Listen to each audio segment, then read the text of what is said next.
It's been a long stream, but that intro is my favorite of the ones that we have here, so I have to talk Blue Jays. Although, a little bit frustrating for the Toronto Blue Jays this weekend in a series against the New York Yankees. The season starts with a lot of optimism. Well, it didn't necessarily. They lost 12-2 to the Orioles. But then after that, they won 8-2, and then they lost by a bunch again. But now, then they beat up on a bunch of teams that aren't as good as they are. And maybe they catch the Baltimore Orioles at a bad time. And hey, look at this. Maybe this Blue Jays team is something. But this weekend was a reminder of just the level of mid that we are dealing with this Toronto Blue Jays team right now.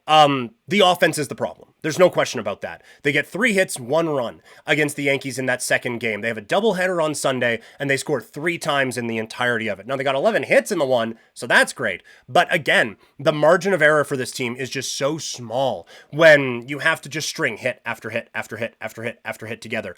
We can have a discussion about how maybe baseball has gotten too heavy on the home run, and especially since like they unjuiced the balls and everything like that. But it is still, with the high level of pitching that we have in this league right now, it is still really hard to just string 9 hits together to be able to score 3 runs in an inning. Sometimes it's nice when you can just score 2 with one swing, and the Blue Jays just don't have enough of that. I do think Vladdy will turn that on like he did as the weather warmed up a little bit. Santander, this has kind of been the path that he has followed his whole career. I get frustrated by it a little bit. There was a story up on sportsnet.ca on Friday being like the start for the start for Anthony Santander shouldn't concern Blue Jays fans. Like, man, it's been 25 games. Like, at some point, I'm allowed to be concerned. And the stat was that last year, from May 1st on, Santander hit 40 home runs, which is a lot. And so if you could do that here, then I will forget about it, for sure. But I do think that at some point, I'm allowed to be a little concerned about what's happening with my baseball team and the offense here. Because he was brought in to fix this problem. The problem is persisting. Fix it! And it's another thing, and it has driven me mad the whole time. And I get it. He was not brought in to help this team in April.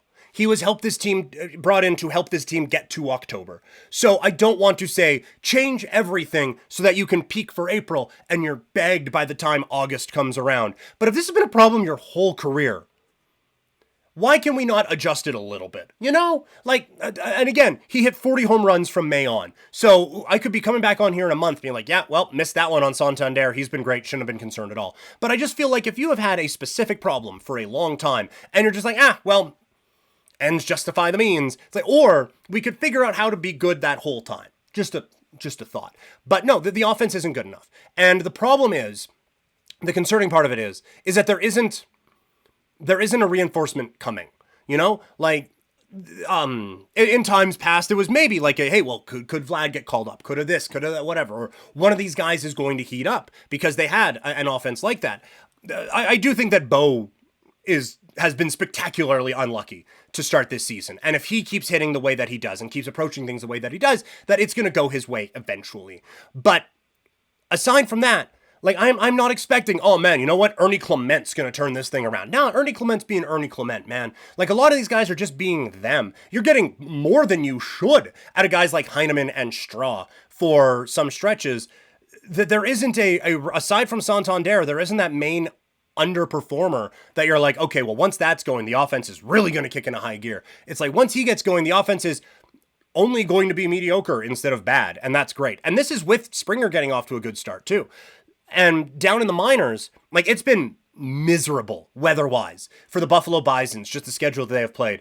And Arelis Martinez apparently is not a bad weather player, because he has been dreadful so far. And that was kind of the break glass in case of emergency guy that I thought the Blue Jays had, that they could go to that dude and maybe help the offense out a little bit. But he's not even, like, his on-base percentage isn't even hitting his weight right now. So there's some concerns there for sure. So the offense just has to get better. Also, like, Schneider, I feel like he has overlearned from playoff lessons in the past, and I wish he had the level of patience he had with Gosman and Bassett in that doubleheader. I wish he had in the playoffs a couple of years ago, because he's giving his guys some runway now, and I appreciate that. I do. I think that it is too easy for teams to just get the hook for their starting pitchers and make it a bullpen thing, especially when the middle part of the bullpen isn't as strong for the Blue Jays.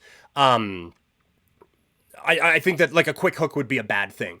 But like I'm in a Blue Jays group chat and they're like, oh man, this game got out of hand fast. It's like it did, but not in a way that wasn't preventable. Like it got out of hand quickly in that if you look at the box score and it's like 1-0-5, it's like, wow, that escalated fast. But the inning was just a slow bleed and Schneider just left Gosman in there to do that. And then in the second game, the same thing happened with Bassett. Now he was able to work out of it.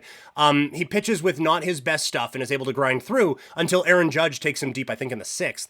But I think Schneider, there's a balance where, okay, let's not run our guys too quick. Let's give them a lot of time to work through their issues and let's battle back that way and let them battle through it that way. And that's fine. You can grow a lot from that. But there is a point where it's like, no, it's been lost. And I think Schneider hasn't really found that balance either way yet. So I think the manager did more harm than good this week. But overall with this Blue Jays team, they just don't feel like they were on the level of the Yankees. Like they get the win on Friday, but that felt more like the Yankees losing it. Like Williams has the meltdown and the Jays get a couple of big hits. Aside from that, like the series went how the Yankees went. And if the Yankees had a bit of a down stretch, then the Blue Jays were able to take advantage. But once the Yankees got good, the Jays couldn't hold up. And that's where they're at. The Blue Jays are better than bad teams. And the Blue Jays are worse than good teams. It's just an average ball club at the moment. And so there are, I think, some needs that need to be addressed for the Toronto Blue Jays going forward.